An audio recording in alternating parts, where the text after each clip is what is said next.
Hi అండి. అందరికి నమస్కారం. Welcome to my channel. నేనైతే చాలా బాగున్నాను. మీరు కూడా చాలా చాలా బాగుండాలని మనస్ఫూర్తిగా కోరుకుంటున్నానండి. ఈ కార్తీక సోమవారం మొదటి సోమవారం అయితే పూజ చేసుకుని వీడియో అన్నది పోస్ట్ చేస్తున్నానండి. ఇక్కడ చూస్తున్నారు కదా!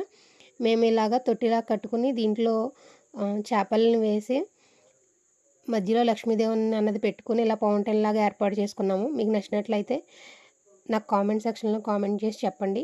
అలాగే ఇక్కడ నేను శివదేవుని పూజ అన్నది చేసుకున్నానండి. ఈ శివదేవుని పూజ అన్నది మనము 3 సోమవారాలు చేసుకోవచ్చు. అలాగే కుదిరితే 4 సోమవారాలైనా చేసుకోవచ్చండి. ఎన్నేళ్ళైనా చేసుకోవచ్చు. లేదు అంటే ఒక సంవత్సరం 3 వారాలు చేసుకుని కూడా మానేయచ్చు. నేనైతే ప్రతి సంవత్సరం చేసుకుంటాను ఈ శివదేవుని పూజ అన్నది. మనకి ఆయురారోగ్యాలని ఇస్తాడు.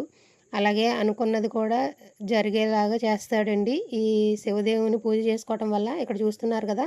మీకు గనక చేసుకోవాలని అనిపిస్తే ఇలాగ పుస్తకం అనేది పూజా స్టోర్స్‌లో గానీ, బుక్ స్టోర్స్‌లో గానీ దొరుకుతుంది. ఈ చేసే విధానం కూడా మొత్తం కథలోనే ఉంటుంది. మీకు నచ్చినట్లయితే ఒకసారి పుస్తకం తెచ్చుకుని ట్రై చేయండి. దేవుడు అలాగే అందరికీ ఆయురారోగ్యాలని, సుఖశాంతుల్ని ఇవ్వాలని మనస్ఫూర్తిగా అయితే కోరుకుంటున్నానండి. హర హర మహాదేవ.